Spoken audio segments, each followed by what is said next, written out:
안녕하십니까. 전세계 계신 CBN 청취자 여러분, 하나님의 말씀으로 사랑과 행복 전하는 CBN 교과방송의 정수 인사드립니다. 안녕하세요, 우현준입니다. 2026년도 우리 첫 만남이네요. 그렇습니다. 새해 복 많이 받으시기 바라겠습니다. 감사합니다. 목사님도 새해 복 많이 받으세요.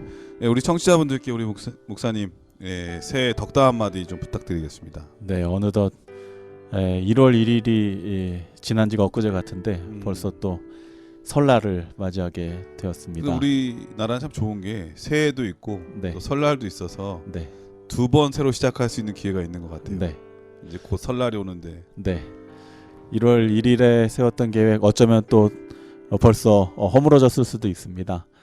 설날을 맞이해서 다시 한번 우리의 마음과 뜻을 주님께 또 드리고 새로운 마음가짐으로 시작하셔서 올해 정말 주님 안에서 평안하고 또 감사한 일들 가득하시기를 우리 예수님 이름으로 축원드립니다. 예, 감사합니다. 올해는 진짜 이 붉은 말해인 만큼 말들은 힘이 없을 때도 힘이 있을 때도 달리잖아요. 그렇습니다. 예, 우리 앞을 향해서 예수님을 표대로 삼고 예수님께 다가가는 그런 한 해가 됐으면 정말 좋겠습니다. 자, 오늘은 빌립보서 연구, 골로새서 연구 6번째 시간인데 제목은 오직 그리스도 안에 있는 확신이라고 하는 제목입니다. 먼저 기억절 말씀을 읽어드리겠습니다. 내가 그리스도와 그 부활의 권능과 그 고난의 참여함을 알고자 하여 그의 죽으심을 본받아 어떻게 해서든지 죽은 자 가운데서 부활에 이르려 하노니. 빌립보서 3장 10절 11절 말씀이었습니다. 자, 이번 6번째 시간의 제목은 오직 그리스도 안에 있는 확신이라고 하는 제목인데요. 어떤 말씀일까요? 바울은 이번 주 교과를 통해 믿음으로 말미암는 의가 무엇을 이야기하는지 그 정수를 매우 세밀하게 설명해 나갑니다. 우리는 믿음으로 말미암아 구원을 얻는다고 또 믿고 강조합니다. 그러나 왠지 모르게 그것만으로는 뭔가 부족한 듯 하다는 느낌을 갖게 되죠. 그리고 그 믿음의 정도 역시 가시적이지 않기 때문에 우리가 스스로 내가 얼만큼 믿고 있는지를 증명하고자 또 시도할 때도 있습니다. 그러다 보니 우리는 자주 우리의 행적이나 결과물들로 우리의 믿음을 측정하려고 시도하지요. 바울 시대에도 역시 이와 같은 흐름이 성도들 사이에 있었습니다. 바울은 그들의 잘못된 신앙관을 올바로 회복시키고자 자신의 경험을 나누면서 어떻게 하는 것이 믿음으로 말미암는 의인지 설명합니다. 더 나아가 심지어 그 믿음조차도 우리의 것이 아닌 그리스도의 믿음임을 증명하고 또 강조합니다. 이번 교과를 통해 우리 또한 믿음의 주요 또 온전케 하시는 이인 예수님을 온전히 믿고 그분 안에서 참된 평안을 찾게 되시기를 기도드립니다. 예, 우리도 신앙생활 하다 보면은 믿음이 흔들릴 때가 있죠.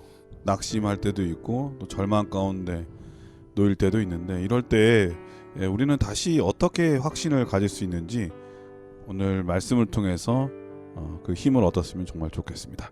그럼 말씀에 앞서 찬미 듣고 시작합니다. 여기는 말씀의 방송 CBN 코리아입니다.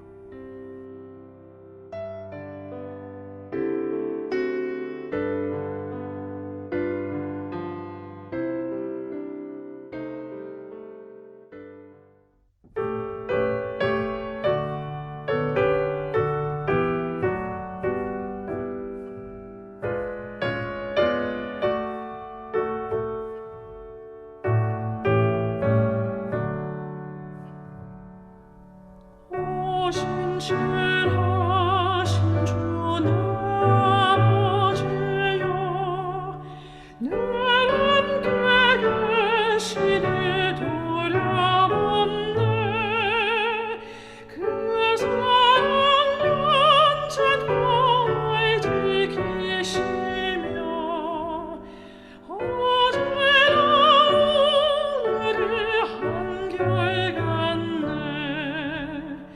오신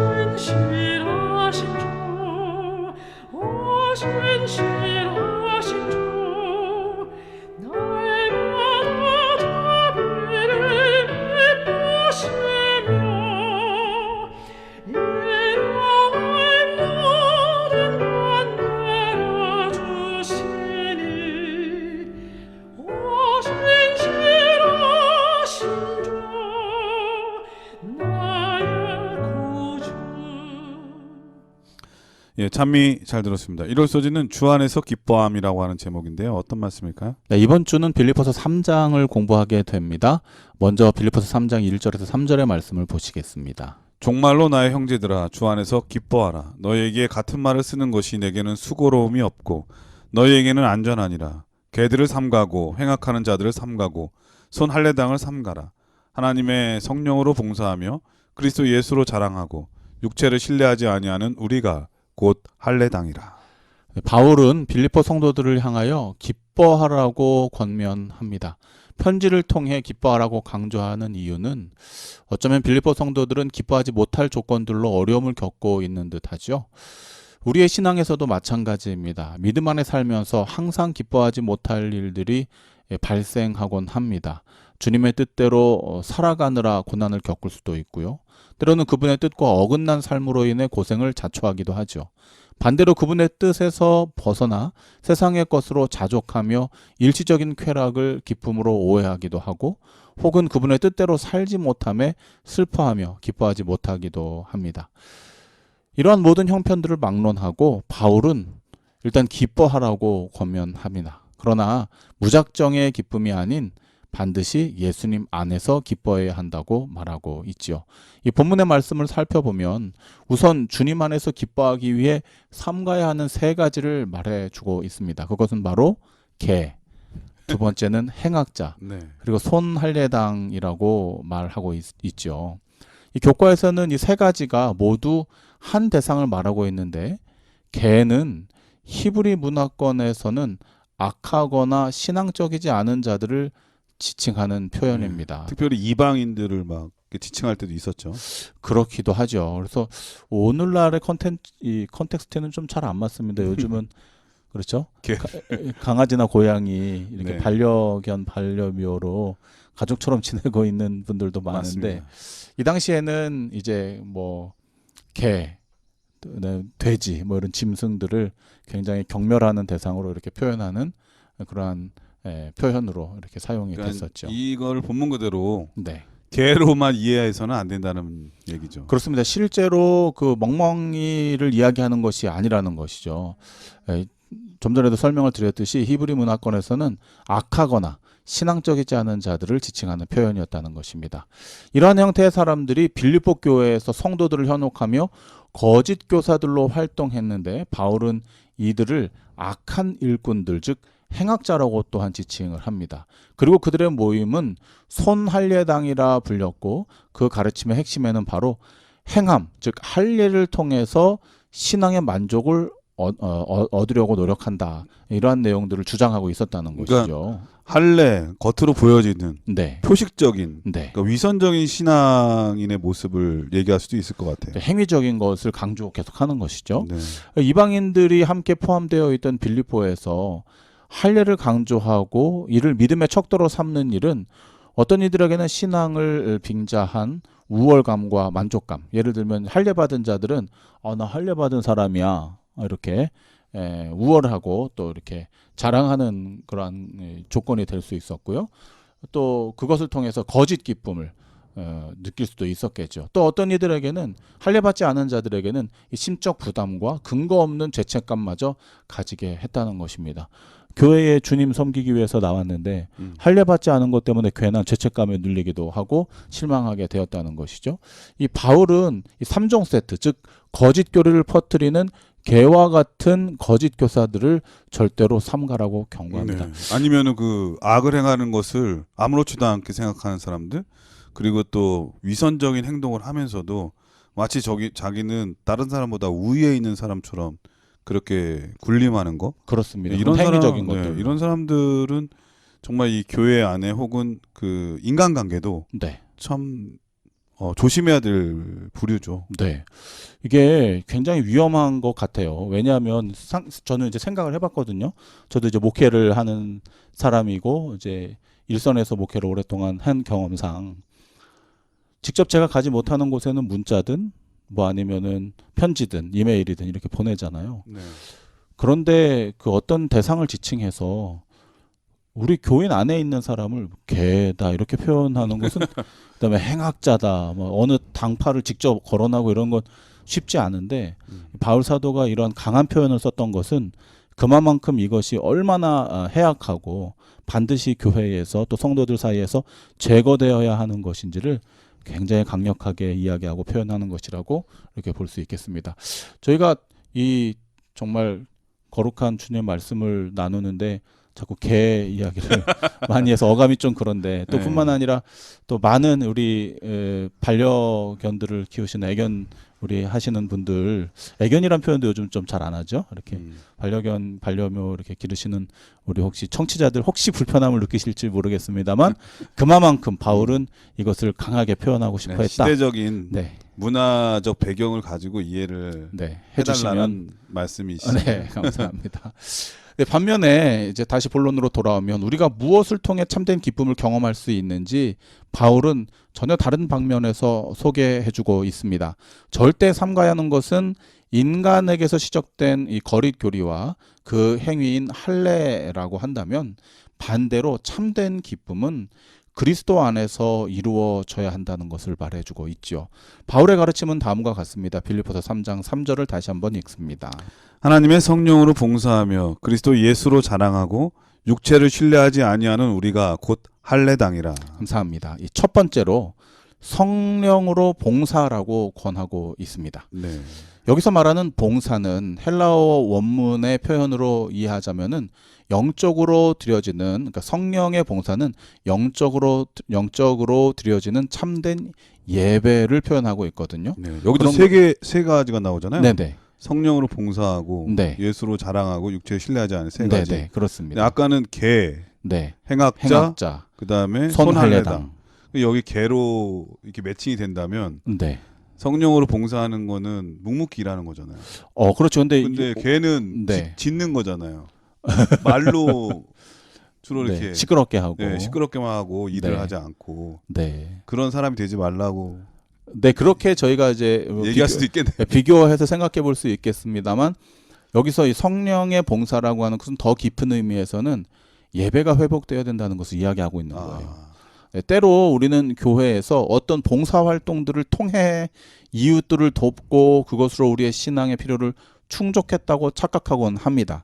그리고 때로는 그 봉사에 참여하지 못하는 연약한 자들은 마치 믿음 없는 자처럼 여겨지기도 하죠. 그러나 바울은 이 봉사는 인간의 어떤 행위로 이루어지는 것이 아니라 성령께서 인도하시는 참된 예배야말로 우리가 참으로 회복해야 하는 참된 신앙의 기쁨을 맛보게 하는 조건이 될 수 있다. 이렇게 말하고 있는 것이죠.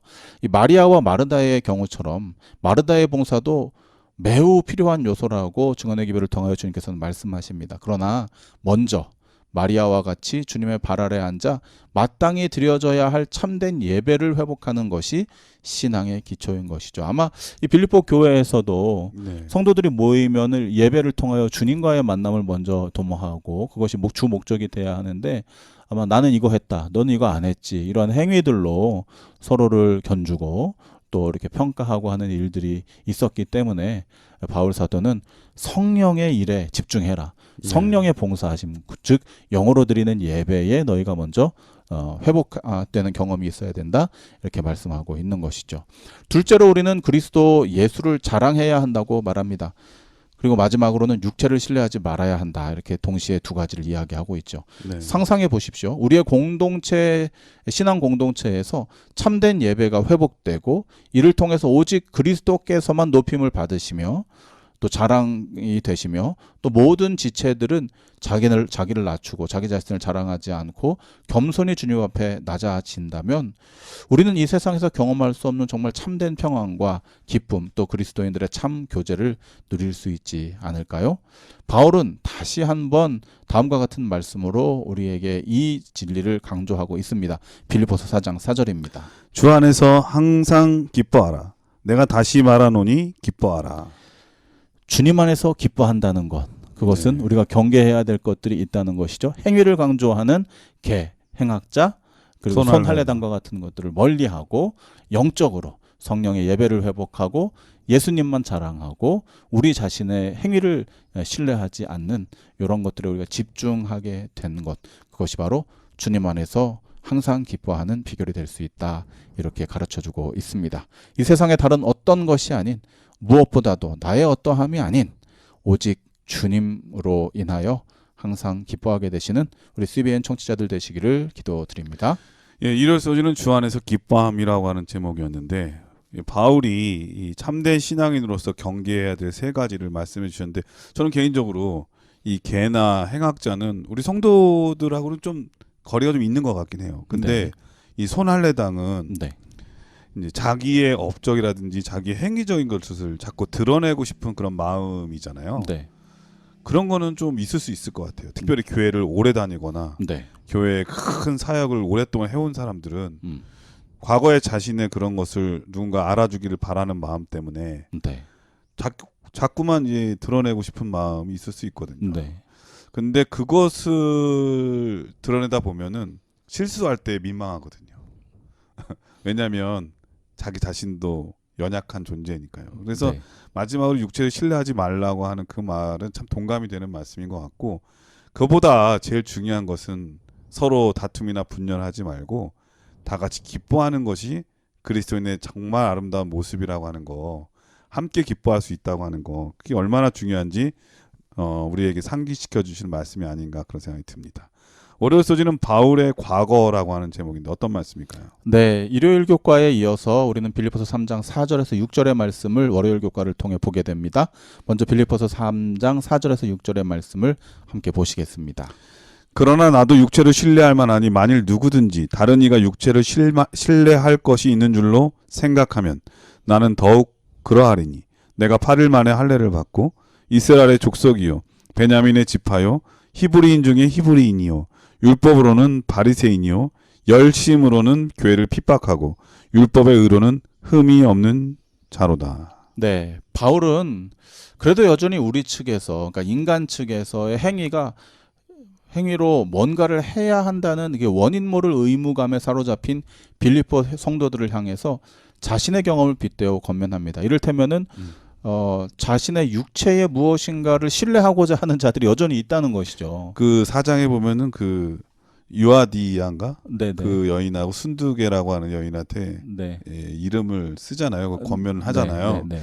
아마 이분들의 갈등이 네. 누가 더 열심으로 더 많이 헌신했나. 손의 활동이 있었네. 네. 손할례당인 것이죠. 예, 그러니까 누가 더 많이 헌신했나 이거 갖고 약간 갈등이 있었던 것 같아요. 그래서 서로 자랑하려고 하는 그런 것 때문에 교회가 분열되는 모습을 아마 바울이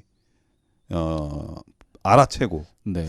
이 말씀으로 자기 자신에 대한 얘기를 하면서 그러지 말라고 권면하는 게 아닌가. 네, 그것도 이제 표면적일 수 그렇지. 있지만 사실은 이것은 더 깊은 의미에서 이 할례당과 우리가 할례당이다 또 이렇게 표현하거든요. 네. 그 이제 행위로서 구원 얻으려고 하는 시도들이 그것을 발단으로 해서 이 빌립보 교회에 좀 우리 편만해지는 경향을 진압하기 위해서 또 그것을 제거하기 위해서 바울 사도는 우리가 영의 할례, 영적인 할례, 참된 믿음으로 말미암는 어떤 정결함을 경험해야 할 것을 강조하고 있는 것이죠.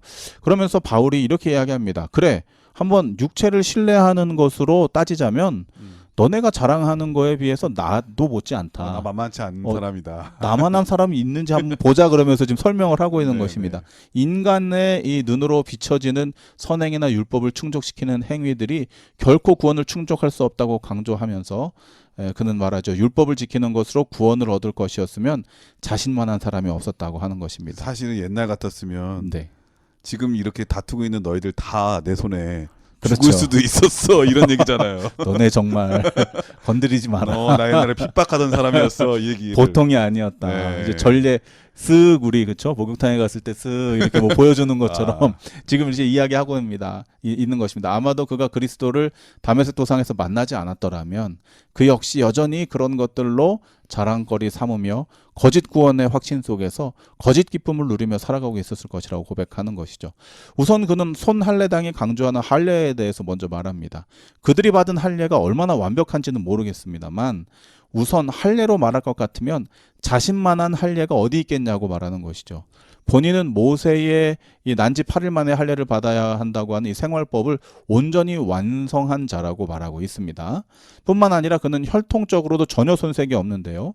이방인들과 전혀 섞인 적이 없는 남방 유다 중 한 지파였던 베냐민 지파 사람이라고 자기를 강조하죠. 네. 더불어 그는 사내들인이자 최고의 유대 정통 신학을 배운 가말리엘 학파 사람이었죠.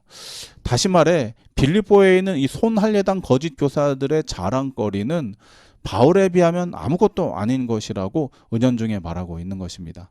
그러나 그는 그것이 구원의 정수가 될 수 없다고 말하는 것이죠. 이러한 인간적인 모든 것은 단 하나도 구원과는 관련이 없다고 강조하는 것입니다.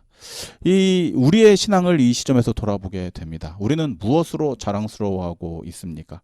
우리 스스로가 나의 무엇 때문에 내가 신앙에 독실하다고 자신할 수 있냐 이것이죠.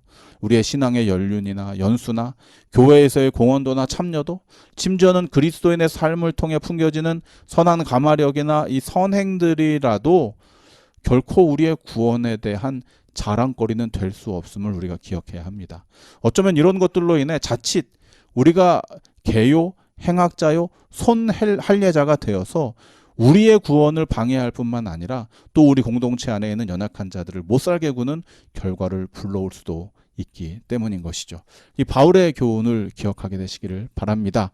우리의 모임의 목적은 영으로 드리는 참된 예배, 오직 주님만 높임을 받으시고 자랑의 대상이 되어야 하며 우리 자신을 신뢰하지 말고 겸손히 낮추어서 주님 안에서 참된 기쁨을 경험할 수 있는 그 유일한 방법을 우리가 잊지 말아야 하겠습니다.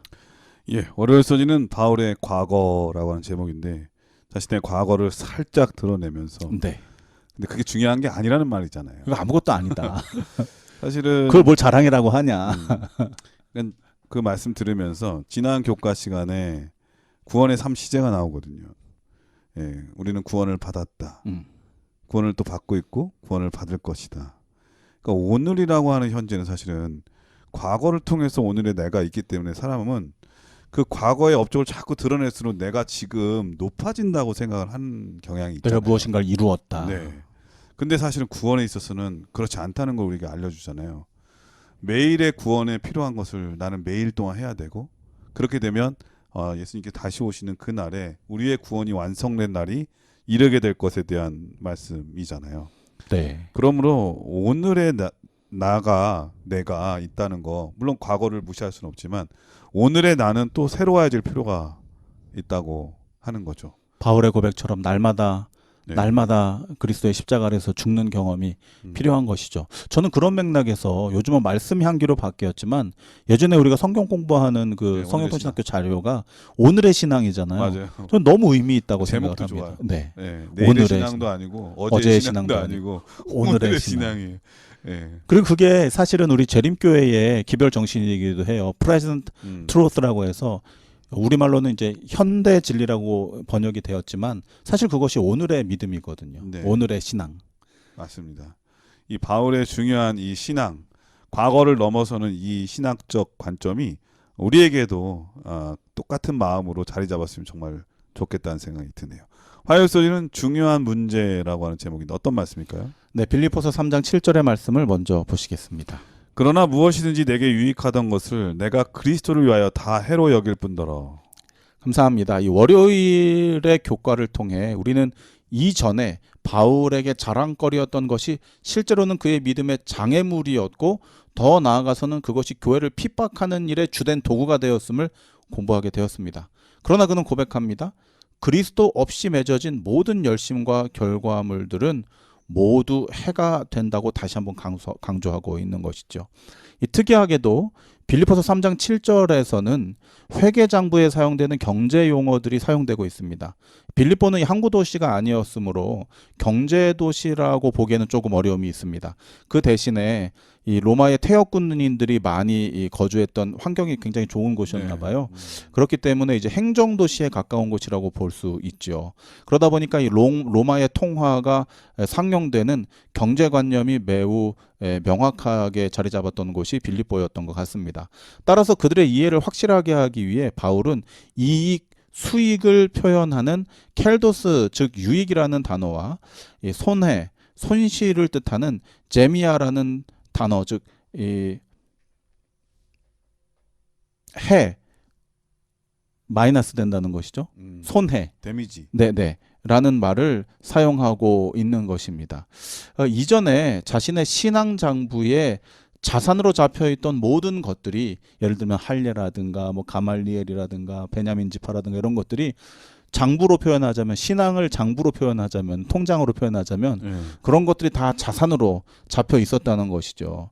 이 모든 것들이 이 자산으로 생각을 했는데 알고 보니까 자신의 통장을 마이너스 통장으로 만들어 버리는 손실의 요인들이었다는 것을 그가 이제 강조하고 있는 것입니다. 이게 얘가 맞을지 모르겠는데 네네. 예전에 그 환경미화원을 한 명 뽑는데 네, 거의 몇백 명이 지원을 했대요. 네, 근데 알고 보니 어떤 사람이 스펙을 보니까 네, 서울대 나왔어요.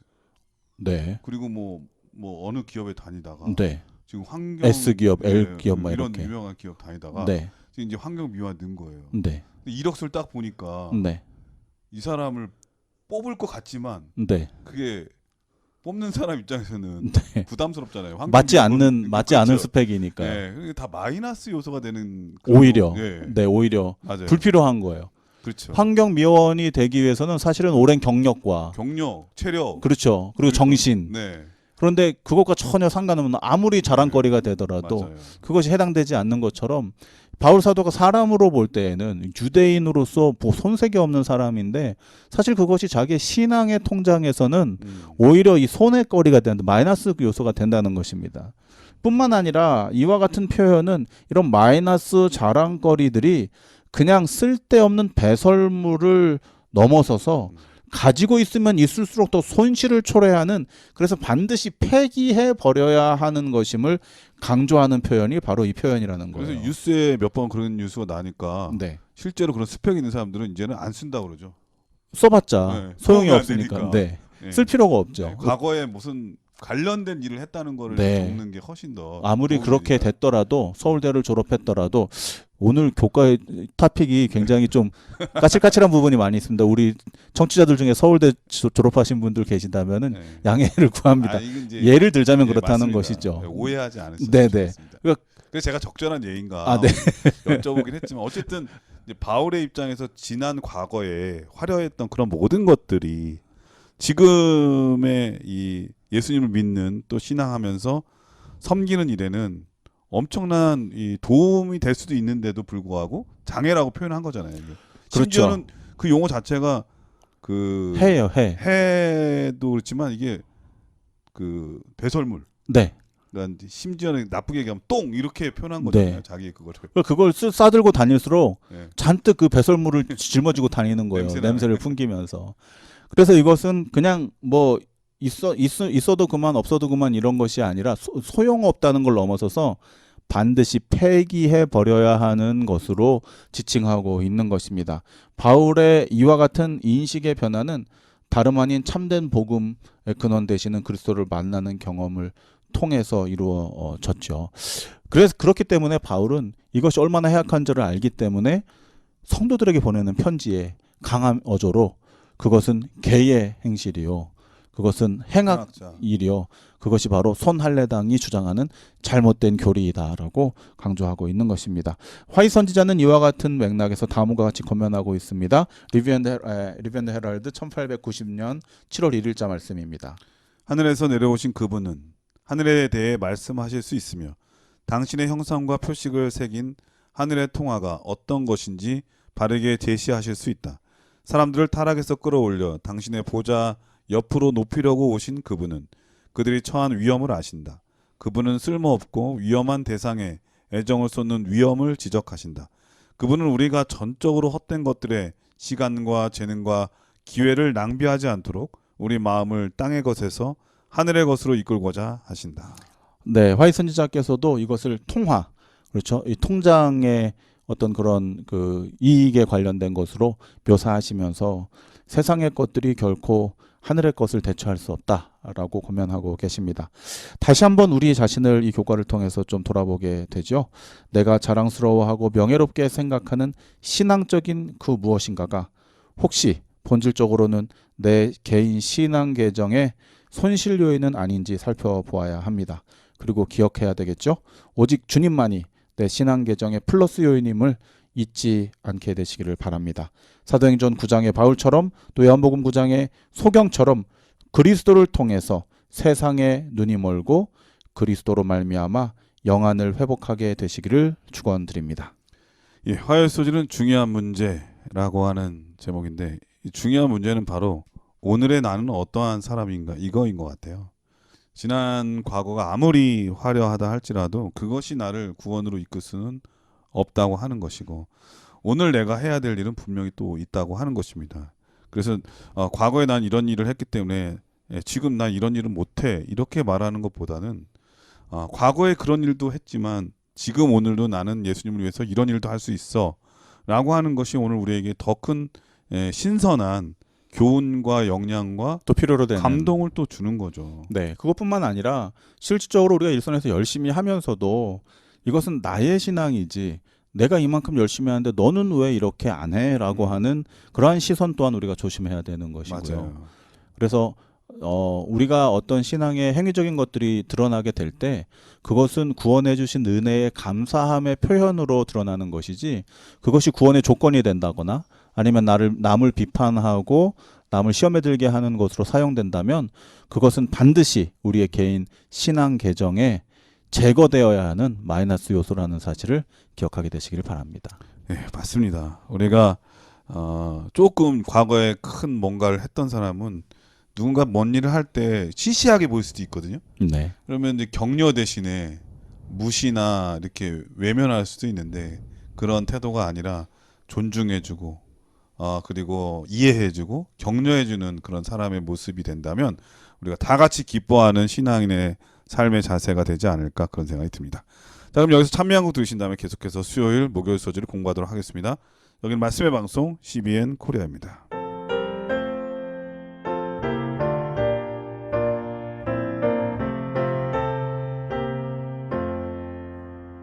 나의 갈 길 다가도록 예수 인도하시니 내 전에 있는 긍휼 어찌 의심하리요. 믿음으로 사는 자는 하늘 위로 받겠네. 무슨 일을 만나든지 만사 영통하리라. 무슨 일을 만나든지 만사 영통하리라. 예, 수요일 소지는 그리스도의 믿음이라고 하는 제목인데요. 어떤 말씀일까요? 네, 먼저 빌립보서 3장 8절과 9절의 말씀을 함께 보시겠습니다. 또한 모든 것을 해로 여김은 내 주 그리스도 예수를 아는 지식이 가장 고상함을 인함이라. 내가 그를 위하여 모든 것을 잃어버리고 배설물로 여김은 그리스도를 얻고 그 안에서 발견되려 함이니 내가 가진 의는 율법에서 난 것이 아니요 오직 그리스도를 믿음으로 말미암은 것이니 곧 믿음으로 하나님께로서 난 의라. 감사합니다. 이 오늘의 본문은 이번 교과의 핵심이자 어쩌면 이번 기 교과의 핵심일 뿐만 아니라 더 나아가 우리 신앙의 핵심 요점을 말해주고 있다고 볼 수 있습니다. 그것은 바로 그리스도를 얻고 그 안에서 발견되려 함이라는 부분인 것이죠. 이 성경절을 통해 바울은 매우 중요한 구원의 조건인 믿음에 대해 이야기합니다. 그는 그리스도를 얻었다고 표현하면서 자신이 또한 그 안에서 발견되기를 바란다고 고백하고 있죠. 그러면서 자신은 의를 소유하기 위해서 구원의 조건이 되는 의를 소유하기 위해서 예수님만 믿는다고 고백하고 있습니다. 그리고 그 다음 구절에 우리는 집중해야 하는데요.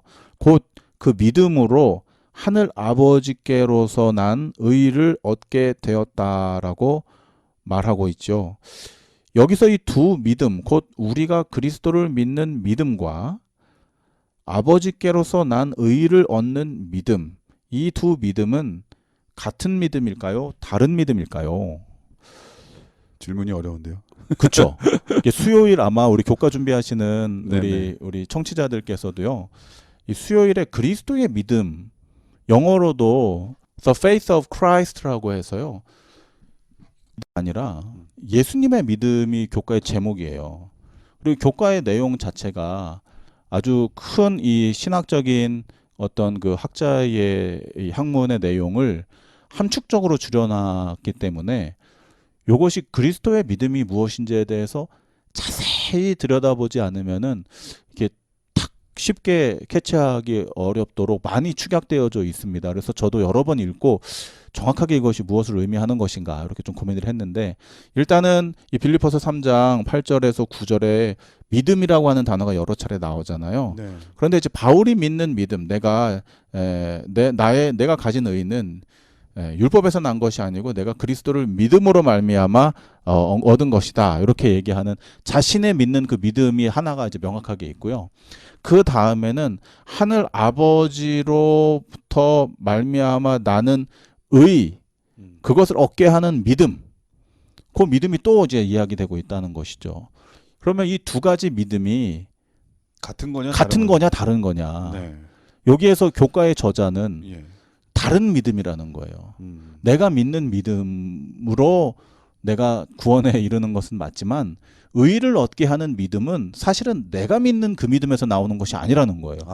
그것이 그리스도의 믿음이라는 것입니다. 어떤 면에서 앞에 말씀하신 거는 나의 선택을 말할 수 있는 것이고, 네네. 선택했을 때 그것을 채워주시는 믿음은 예수님의 믿음이다 이렇게 그러니까 말할 수 있다. 내가 선택한 그 예수님이 믿음직한 분이시다. 요걸 얘기하는 거예요. 그렇죠. 네. 그러니까 이제 신학계에서는 다시 한번 좀 풀어서 말씀을 드리겠습니다. 신학계에서는 믿음을 주제로 다양한 의견들을 주장하고 있습니다. 우리의 믿음, 곧 우리가 믿는 믿음이 우리가 가장 잘 알고 있는 그 믿음이고요.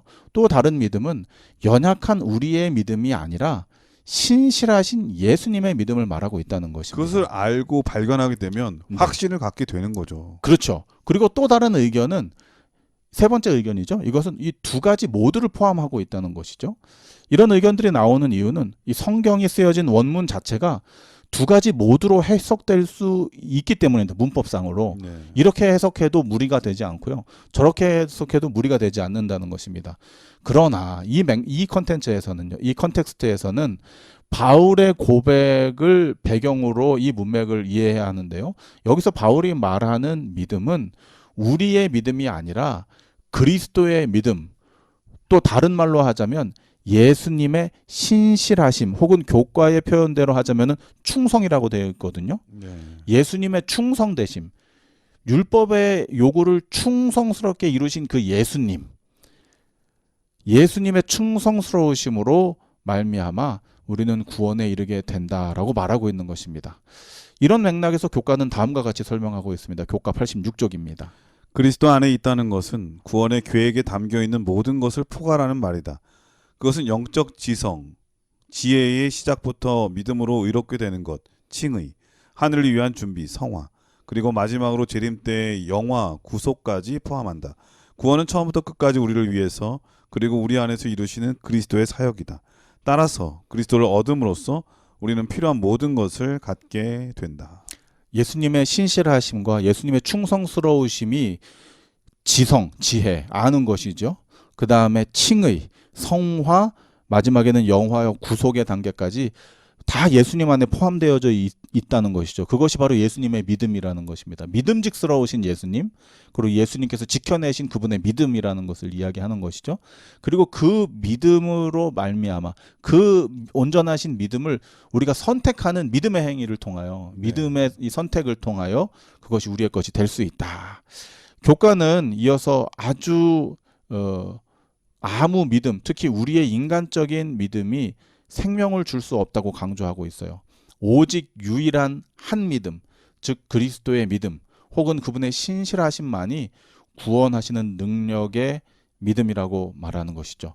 그렇기에 바울은 날마다 그리스도 앞에서 죽고 오직 그로 인하여 산다고 고백할 수밖에 없었던 것입니다. 이런 믿음의 그리스도를 우리에게 선물로 하늘아버지께서 주셨다는 것, 얼마나 놀라운 일입니까? 이제 우리의 할 일은 그 신실하신 그리스도, 믿음직스러우신 그리스도, 그리스도의 믿음 안에서 우리 자신을 발견해 나아가는 것이라 생각합니다. 예, 수요일 소지는 그리스도의 믿음이라고 하는 제목이었는데 그 믿음이 어떤 것인지 우리 목사님께서 잘 말씀해 주셨습니다. 결국 이런 것 같아요. 부산을 가는데 기차 티켓이나 이런 건 제가 끊지만 네, 그리고 타잖아요. 네, 그리고 부산까지 가는 건 제 힘으로 가는 게 아니잖아요. 그렇죠. 기차가 알아서 딱 목적지까지 데려다 가기로 정해져 있는 믿음직한 네. 기차 때문에 가는 것이죠. 맞습니다. 그러니까 우리가 예수님 믿기로 선택하는 그 믿음 되게 중요한데 그 선택을 했을 때에 믿음직한 예수님께서 우리를 그 칭의와 성화와 영화의 단계까지 이끌어 주심을 그러니까 결국은 이어지는 거예요. 그죠? 맞습니다. 그리고 우리 행위에는 사실 믿음으로 올라타는 것 외에는 아무것도 없는 것입니다. 그러니까 목사님 저는 그 말씀 들으면서 생각나는 얘기가 하나 있었는데 어떤 네. 목사님이 목회를 하다 보니까 늘 이렇게 성공적인 목회를 했던 분은 아니었던 것 같아요. 전도도 잘 안 되고 영혼 구원도 잘 안 되고 하니까 이게 낙심하고 내가 목회를 계속 해야 될까 이런 고민하던 차에 5학년짜리 딸이 있었는데 네, 예, 학교에서 이제 상담을 받으라는 연락을 받고 네, 이제 목사님이 간 거예요. 학교에? 선생님 만나러 학교에. 근데 선생님께서 근데 그 아이가 쓴 글을 하나 보여주더랍니다. 네, 그 제목이 뭐였냐면은 내가 만일 물에 빠졌다면 가족들이 다 같이 물에 빠졌으면 네, 너가 구할 수 있는 사람을 네. 첫 번째 우선순위를 정해라. 네, 정해라 이렇게 했더니 이 5학년짜리 딸이 이렇게 했대요. 제일 먼저 자기는 자기 자신을 선택하진 않을 거라고. 네, 나는 가족이니까 내가 살고 다른 가족들을 버릴 수는 없다. 네. 내가 제일 먼저 죽겠다. 그리고 두 번째 5학년짜리 네. 어린아이가 네. 그리고 두 번째는 엄마를 선택했대요. 살리는 쪽. 아니요. 아. 먼저 죽어도 되는 쪽. 왜 그러냐 했더니 엄마는 수영을 잘하니까. 이렇게 했으면서 네, 이제 그다음에 세 번째 남동생, 네, 그다음에 오빠 이렇게 적고 맨 마지막에 끝까지 살아야 할 마지막 사람을 네. 아빠라고 적었답니다. 그래서 왜 그러냐고 이제 이유를 적는데 우리 아빠만은 꼭 살아남아서 예수님의 복음을 전하는 사람이기 때문에 이건 너무 감동적이네요. 살아야 된다. 그러니까 그 글을 본 아빠가 네. 절망 가운데 있었다 그랬잖아요. 네, 그걸 보고 막 눈물을 흘렸답니다. 저도 시큰하네요. 네. 내가 살아야 될 이유가 무엇인지를 딱 느낌이 온 거죠. 네, 발견한 거예요. 네, 내가 어떤 사람이라는 것을 거기서 발견한 다음에 새로운 힘을 얻었다고 합니다. 그러니까 우리의 믿음의 선택은 정말 중요하죠. 근데 그 선택 안에 예수 그리스도를 이제 깨닫게 되고 발견하게 되면 그 안에 살아있는 나를 보게 돼서 네. 내가 어떻게 살아야 될지 어떤 존재인지 얼마나 가치 있는 사람인지를 또 새로운 알게, 삶의 동기를 된다고 얻게 하는 되는 거죠. 것이죠. 이러한 믿음에 든든하신 신실하신 예수님이 있다고 하는 거 여러분 꼭 기억하면서 오늘도 힘있게 살아가게 되길 간절히 축원드립니다. 맨. 목요일 소지는 오직 한 일, 그리스도를 아는 것이라고 하는 제목인데 어떤 말씀일까요? 네, 이 오직 한 일은 내가 했던 일이 아니고요. 해야 하는 한 가지 일. 오직 한 가지 일, 그것은 그리스도를 아는 것이다라고 하는 제목입니다. 바울은 신실하신 그리스도 안에서 우리를 찾는 유일한 방법이 있음을 또 소개하고 있습니다. 빌립보서 3장 10절 11절입니다. 내가 그리스도와 그 부활의 권능과 그 고난의 참여함을 알려하여 그의 죽으심을 본받아 어찌하든지 죽은 자 가운데서 부활에 이르려 하노니. 첫째로 우리는 그분을 알아야 한다라고 이야기합니다. 여기 보면 그리스도의 그 부활의 권능과 그 고난의 참여함을 그 다음에 알려하여라고 되어 있죠. 내가 알려하여. 이것이 필요하다는 것입니다. 그분을 아는 것보다 더 중요한 것은 없는 것이죠. 왜냐하면 알지 못하는 바를 믿을 수는 없기 때문입니다. 그리고 알지 못하면 오해도 많이 하고요. 네, 실수도 많이 해요. 그렇습니다. 우리가 비록 예수님의 공생애 당시 사람들처럼 그분을 직접 만나고 대화 나누며 교제할 수는 없습니다. 그러나 우리는 성경을 통해서 더 확장된 복음으로 그리스도를 알아갈 수 있도록 성령께서 우리의 마음을 인도하고 계신다는 사실을 기억해야 합니다. 둘째는 그분의 고난에 참여하는 것입니다. 한글 성경에서는 그분의 부활하심과 고난의 참여함이라는 구문이 알려하여라는 단어 앞에 기록되어져 있어서 마치 그분을 알아가는 것이 부활하심과 고난의 참여함을 통하여 알게 된다라는 것으로 이해하기 쉽도록 그렇게 번역이 되어져 있습니다. 하지만 이 영어 성경으로는 나의 목적은 그분을 아는 것이다. 먼저 그것이 그분을 아는 것이다. 말씀을 통하여 그분을 아는 것이고 그 다음에 그분의 부활의 능력을 경험하는 것이고 그 다음으로 그분의 고난을 나누는 것, 즉 그분처럼 죽는 것이다라고 해석해야 한다는 것이죠. 해석된다는 것입니다. 이를 통해 우리는 고난 가운데서도 항상 기뻐할 수 있는 경험을 할 수 있는 것이죠. 빌립보서 3장 12절은 마지막으로 우리가 그리스도 안에서 나를 발견하는 비결을 소개하고 있습니다. 내가 이미 얻었다 함도 아니요 온전히 이루었다 함도 아니라 오직 내가 그리스도 예수께 잡힌 바 된 그것을 잡으려고 쫓아가노라. 감사합니다. 마지막으로 바울은 표대를 향하여 나아가는 것이라고 말합니다. 여기서의 이 표대는 스코포스라는 헬라 말로서 결승선을 이야기하는 것이죠. 우리 그 초등학교 저학년 때 네네, 운동회? 예, 운동회 때 직선으로만 달리다가 고학년 되면은 이렇게 운동장 반 바퀴 돌고 이렇게 늘어나잖아요. 네, 맞습니다. 그러면 이제 4학년 때 저는 그 뛴 경험이 있는데요. 결승선이 너무 안 와요. 막 진짜 다리가 더 이상 마음처럼 안 돌아가는데도 땅이 땡기는 것 같아요. 네. 그리고 마음은 저기 그리고 결승선이 너무 멀어요. 그런데 그걸 벌써 4학년 때 느끼셨다는 거예요? 그러니까 갑자기 길어지니까요. 전 요즘 많이 느껴요.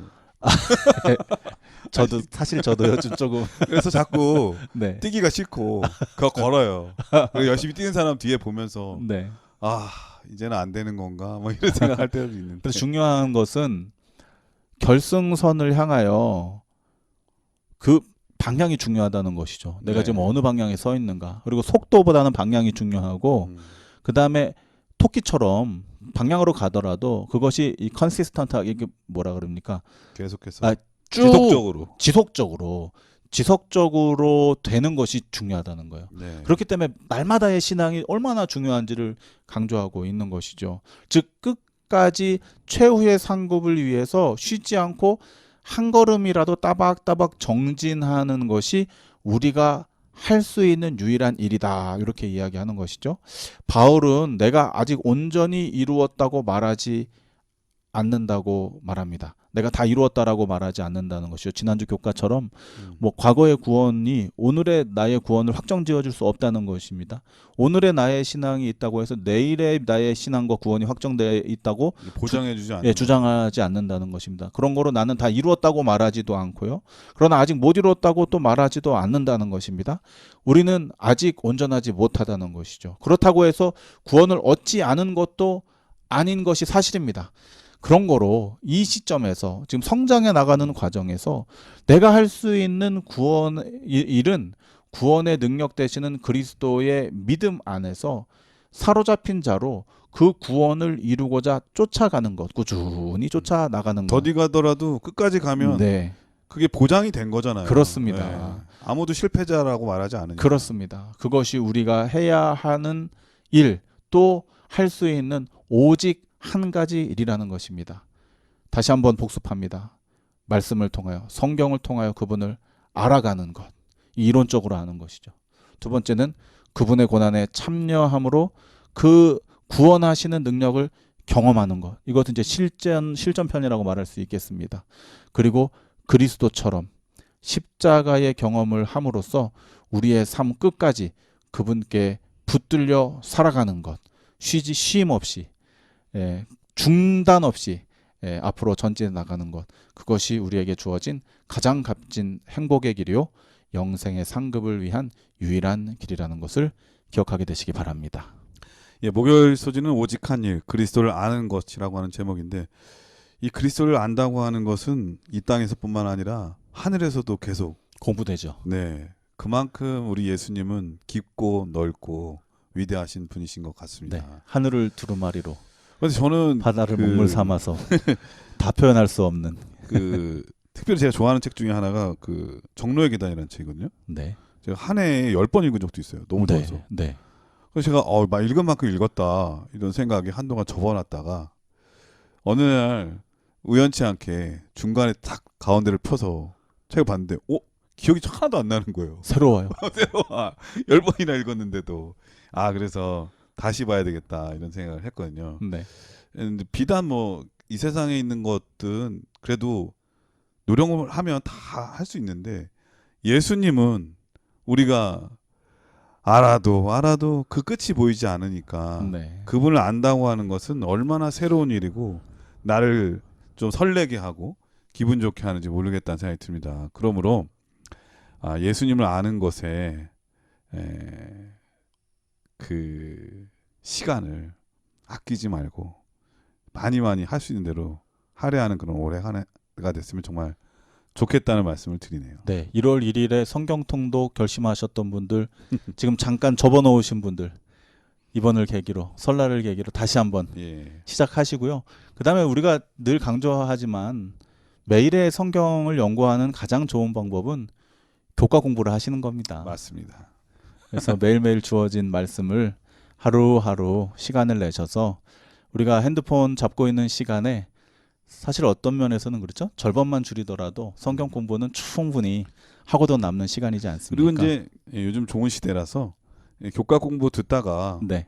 이거 잘 모르겠는데 하면 예전에는 다 사람에게 물어봐야 되잖아요. 네. 요새는 다 그 AI. AI한테 물어보면 웬만하면 정확하게 알려주더라고요. 웬만하면. 그리고 또 우리 교회에 다 목사님들도 계시고. 맞습니다. 네. 언제든지 우리가 원한다면 충분히 알 수 있는 방법들이 많이 있죠. 예수님을 몰라서 나 구원 못 받았다 이런 얘기는 못 할 거예요. 이제 못 하죠. 네. 올 한 해 예수님께서 여러분들의 삶을 주장해 나가게 되는 한 해가 되길 간절히 바랍니다. 아멘. 목사님께서 이번 교과를 간략하게 정리해 주시고 기도하고 마치도록 하겠습니다. 바울은 빌립보에 보내는 서신을 통해 우리 인간으로부터 비롯된 것은 그 어떤 것도 우리의 구원에 영향을 끼칠 수 없으며 오히려 방해가 되는 요소이므로 배설물처럼 반드시 해소시키고 분해해 버려야 한다라고 말합니다. 이러한 오해를 불러일으키는 무리는 개요, 위법자요, 손할례당과 같은 행위주의자들이므로 경계하라고 강력하게 호소하고 있죠. 반면에 믿음의 주 되시는 그리스도, 그분의 신실하심을 감사함으로 받아들이고 그분 안에서 기뻐하라고 권면합니다. 이는 실제적으로 우리의 삶에서 말씀을 통해 그리스도를 알아가고 그리스도의 고난에 동참함을 통하여 그분의 구원의 능력을 경험하고 또 그분의 인도하심에 붙들려 끝까지 구원의 여정을 완주하는 것이 우리의 유일한 할 일이라고 권면하고 있습니다. 이 귀한 말씀을 교훈으로 받아 오직 그리스도 안에서 확신 가운데 살아가시는 CBN 청취자들 되시기를 기도드립니다. 목사님께서 기도해 주시고 교과를 마치도록 하겠습니다. 아버지 감사드립니다. 아무것도 아닌 우리의 현실을 바로 알게 하시고 신실하신 그리스도 예수님을 선물로 주셨으니 감사를 드립니다. 아멘. 매일 말씀으로 주님을 알아가며 매일의 삶 속에서 그리스도의 십자가의 길을 따라가면서 인도하시는 성령의 능력을 경험하게 하여 주시옵소서. 아멘. 주님 오시는 그날까지 우리의 이 믿음의 발걸음이 멈춰지지 않도록 인도하여 주시고 종래에는 그리스도 안에서 영원한 상급을 얻게 하여 주시옵소서. 아멘. 모든 베푸신 은혜에 감사드리며 또 앞으로 인도하여 주실 은혜에 감사드리며 예수님 이름으로 기도드립니다. 아멘. 네, 전 세계 계신 CBN 청취자 여러분, 행복하기 위한 두 가지 방법이 있다고 하죠. 욕심을 줄이거나 노력을 더 많이 하거나. 근데 대부분의 사람들은 욕심은 더 많이 늘리고 노력은 줄이는 경우가 많다, 이런 얘기를 들었습니다. 우리는 어떠한 삶을 살고 있나요? 우리의 행복을 위해서 예수님을 아는데 더 많이 노력하는 그런 한 해가 됐으면 정말 좋겠습니다. 건강하시고요. 저희는 다음 주에 더 좋은 모습으로 찾아뵙도록 하겠습니다. 안녕히 계십시오. 감사합니다.